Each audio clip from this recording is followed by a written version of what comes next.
Ја слушате програмата Низ Светото Писмо.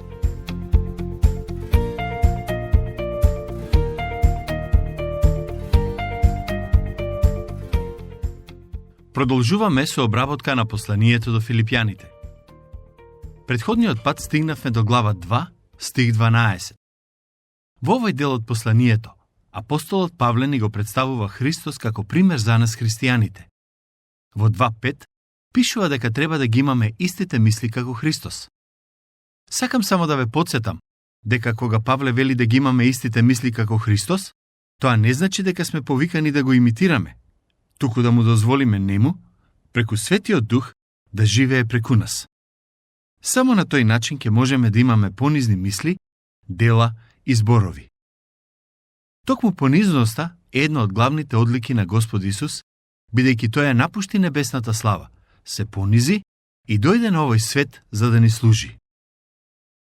Во стиховите што ќе ги обработиме денес, ќе видите дека и апостолот Павле имаше мисли како оние на Христос. Не само Павле, туку и неговите соработници беа понизни луѓе. Во овој дел од посланието се спомнати Тимотеј и Епафродит, за кој мислам дека можеме да претпоставиме дека беше пастор во црквата во Филипи. Овие тројца Божји слуги беа луѓе кои живееја понизно, бидејќи му дозволија на Христос да живее преку нив. Ке почнеме да читаме од текстот. Стих 12. Затоа, возлюбени мои, како што секогаш ме слушавте, не само во моје присуство, туку многу повеќе сега, кога сум одсутен, со страф и трепет градете го своето спасение. Моje лично убедување е дека во овој стих апостолот Павле не сака да каже дека христијаните во Филипи можат да го заслужат спасението, туку дека треба со страф и трепет да го живеат својот христијански живот, притоа пазејќи се од гревот и искушенијата со кои секојдневно се соочуваат. Истиот повик се однесува и за нас денес. Новозаветното учење јасно ни вели дека ние луѓето со ништо не можеме да го заслужиме спасението. Без разлика колку добри дела правиме, без разлика колку доблесен живот живееме, не можеме да го придобиеме спасението со наши напори. Единствено што можеме да направиме е да поверуваме во Господ Исус Христос, неговата смрт и воскресение, и ако го направиме тоа, во Библијата се вели дека Бог ќе ни даде простување на гревовите и спасение. Слушнете што пишува во стих 13. Зашто Бог е оној кој во вас прави да сакате и да действувате според неговата добра волја. Накратко, ќе се навратам на предпоследниот стих што го прочитавме. Бог ги спасува само луѓето кои веруваат. Спасението не се добива со вера и дела, туку само со вера. Предпоставувам, многу пати сте ме слушнале како ја нагласувам доктрината за спасение по вера во моите библиски проучувања. Но сметам дека и овој пат има потреба да ја повторам. Ако Христос ве спасил поради вашата вера во Него, тој ќе ве одржи и ќе ви даде желба и сила да постапувате согласно неговата добра волја. Бог многу добро ги познава нашите срца. Тој знае дали имаме вера во Него или само глумиме дека имаме вера. Ние можеме колку сакаме да тврдиме дека веруваме во Христос и дека одиме по неговиот пат, но Бог знае дали и колку е тоа вистина. Но еден од начините на кои другите можат да препознаат дали имаме вистинска вера во Христос е преку нашите дела. Затоа, во неговото послание, Јаков вели дека верата произведува добри дела. Ако некој има спасоносна вера, луѓето околу таа личност сигурно ќе забележат дека нешто е поинакво кај неа. Можеби таа разлика нема да ја опишат со зборовите спасоносна вера, но сигурно ќе бидат свесни дека промената и разликата се присутни. Пред некое време наидов на многу интересно прашање кое гласи: ако денес те уапсат со обвинение дека си христијанин, дали ќе имаат доволно докази против тебе? Ова е навистина добро прашање кое треба сериозно да не замисли. Забележете што пишува стих 14. Правете се без мрморење и двоумење. Немојте да прифатите да вршите каква било служба во црквата, ако притоа постојано негодувате и мрморите. Бог заслужува целосна посветеност и служба која ќе ја правиме со радост и ревност во срцата. Стихови 14 и 15. Правете се без мрморење и двоумење, за да бидете прави и чисти, непорочни чеда Божи, сред изопачено и развратно поколение, во кое светите како светила во светот. Господ Исус Христос им рече на своите следбеници дека се светлината на светот. Истото се однесува и за нас денес. Како што навечер гледаме кон темното небо, а на него имат звезди што светат, така и Бог гледа на овој духовно мрачен свет, но сепак забележува дека оние кои му се послушни се како звезди што светат во темнината. Стих 16. Држејќи се за словото на животот, за моја гордост во денот Христов, дека не трчав напразно и не се трудев напразно. Со други зборови Павле вели, се радувам кога вашата вера произведува добри дела. Ке го прочитам стих 17. Но, иако се излевам како жртва паленица и за служба на вашата вера, се радувам сам и се радувам со сите вас. Според мене, ова е еден од најубавите стихови што можете да ги најдете во Божиот збор. Овој стих треба да биде опис на животот на секој христијанин. Ако се прашувате зошто Павле вели дека е како жртва леаница и кое е значењето на тие зборови, сакам да знаете дека тоа е израз и идеја од Стариот Завет. Идејата за жртва леаница за прв пат се спомнува во Создавање 35:14, каде пишува: А Јаков подигна споменик на истото место, каде што му зборуваше Бог, споменик од камен, па изврши преливање и го прелеа со масло. Потоа, жртвата леаница се спомнува и е заповедана од страна на Бог во книгата Левитска. Кога ја читате книгата, ќе забележите дека во првиот дел воопшто не се спомнува жртвата леаница. Во првиот дел, Бог им кажа на израелците да принесуваат животински жртви, а потоа во вториот дел им кажа дека врз некој од нив може да се излее и жртва леаница. Ке ви прочитам уште еден стих од Стариот Завет за нештата да станат појасни.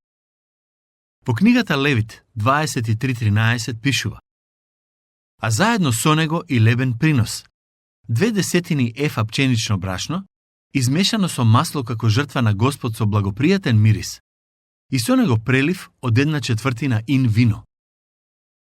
Како што можете да забележите, и во самиот текст пишува дека леаницата требала да се истура врз главната жртва која е веќе принесена. Повторно ќе го прочитам стих 17 и потоа ќе кажам уште збор 2 за него. Слушнете што вели апостолот. Но, иако се излевам како жртва леаница и за служба на вашата вера, се радувам сам и се радувам со сите вас. Тој како да вели, Господ Исус Христос ја направи главната и најважна жртва. Со тоа тој ве спаси сите вас кои верувате во него. Мојот живот е како жртва леаница, која се истура врз главната жртва. Навистина е потребна длабока понизност за човек да се гледа себе си на овој начин. Павле многу јасно им кажува на филипјаните дека не се смета себе си за премногу важен и дека сите жртви кои тој ги прави во ширењето на Евангелието се ништо во споредба со Христовата. Тој е човек кој имаше исти мисли како Христос. Се надевам дека поттикнати од неговиот пример и ние ќе бидеме свесни дека сме вредни во Божите очи, но дека нашите жртви за Евангелието, какви и да се ништо во споредба со Христовата, преку која го добиваме спасението. Во стих 18 пишува: Така исто радувајте се и вие и зарадувајте ме. Павле вели, ако вие живеете согласно Божјата волја, ќе имате радост, а со тоа и моето срце ќе се радува поради вашата посветеност на Христос. Апостолот не се радуваше на минливите и материјалните нешта, како ние денес, туку на духовните. Мислам дека ние христијаните треба да научиме да се радуваме во она што Бог го прави за нас и го прави во нас. За тоа е потребна вистинска и искрена вера. Ако имаме исти мисли како Христос, ние ќе чекориме во понизност и ќе научиме да се радуваме. Не само поради тоа што Господ го прави за нас, туку и поради тоа што Тој го прави за другите. Понизноста и радоста се особини кои треба да ги поседува секој искрен христијанин. И ќе ги поседуваме само доколку му дозволиме на Христос да живее во и преку нас. Во следните неколку стихови, апостолот Павле пишува за Тимотеј. Сигурен сум дека додека ги читаме стиховите, ќе забележите дека и мислите на Тимотеј беа слични на оние на Христос. Слушнете што пишува во стих 19. А се надевам во Господ Исус, дека наскоро кај вас ќе го пратам Тимотеј, да и јас, откако ќе разберам како сте, да се утешам со духот. Тој вели, ќе ви го пратам мојот духовен син Тимотеј кај вас. Имам доверба во него. Стих 20. Всушност, немам ниту еден истомисленик кој толку искрено би се грижал за вас. Многу интересен опис, зарем не? Павле го опишува Тимотеј како истомисленик. Врз основа на тоа што го читаме во Новиот Завет, знаеме дека Павле беше понизен човек, односно, имаше исти мисли како Христос. Со оглед на тоа што Тимотеј беше истомисленик на Павле, тоа значи дека и Тимотеј беше понизен човек. Сето ова е добро потсетување дека се додека има понизност во срцата на оние кои се нарекуваат христијани, помеѓу нив ќе има и длабоко заедништво, мир, љубов и заеднички напори за ширење на Евангелието.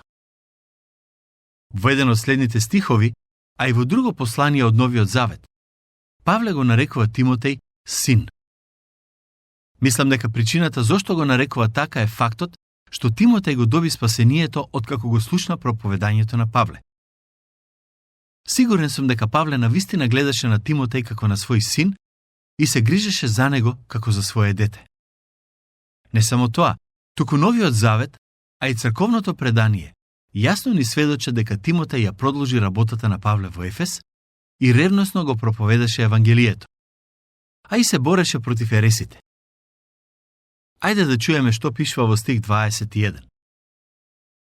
Зашто сите го бараат своето, а не она на Исус Христос. Печатокот на Павле за луѓето околу него беше дека повеќето од нив работат за своите интереси и за своја слава. Иако апостолот напишал сите, сепак тоа не значи дека буквално секој човек кој го познава си го бара своето, туку дека за повеќето луѓе главен интерес е тоа како да си угодат себе си. Сакам да ве прашам вас денес.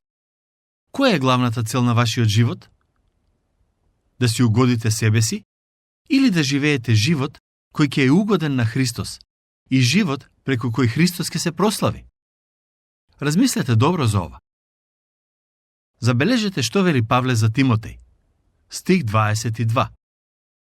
А неговата опитност е позната. Тој, како син на татко, слугуваше заедно со мене при благовестувањето. Зарем не е тоа прекрасно? Токму вакви ќе бидеме и ние, ако имаме исти мисли како Христос.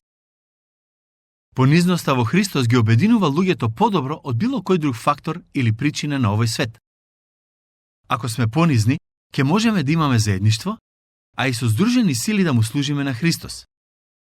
Наместо да има надпреварување и борба за превласт, во црквата треба да има атмосфера на понизност и соработка.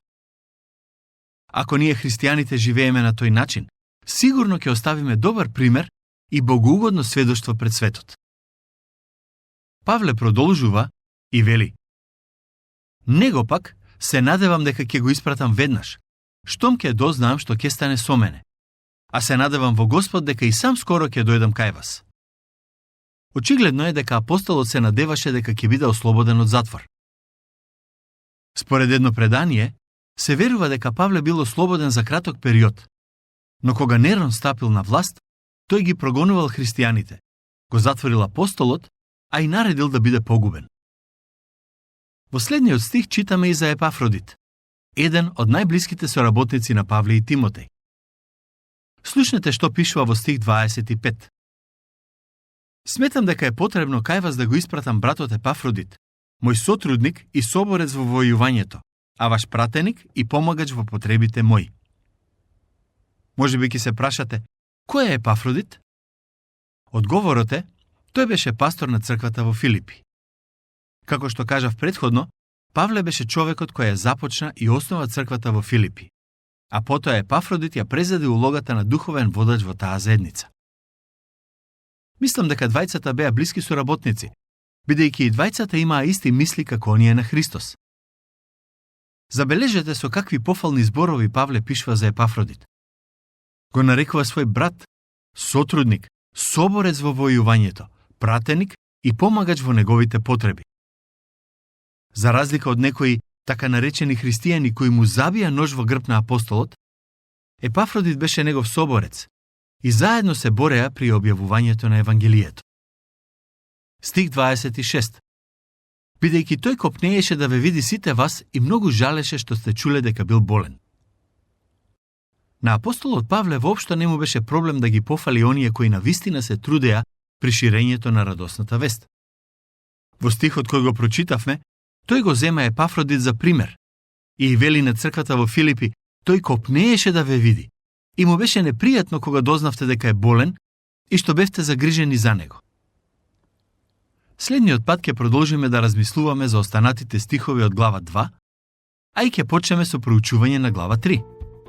До тогаш, Бог нека ве благослови.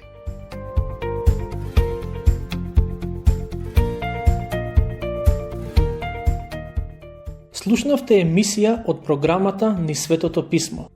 Можете да не слушате и преку мобилна апликација на нашиот YouTube канал и на сите познати подкаст платформи, како што се Google, Apple и Spotify. Ако ви се допаѓаат нашите програми, споделете ги и препорачајте ги на вашите пријатели.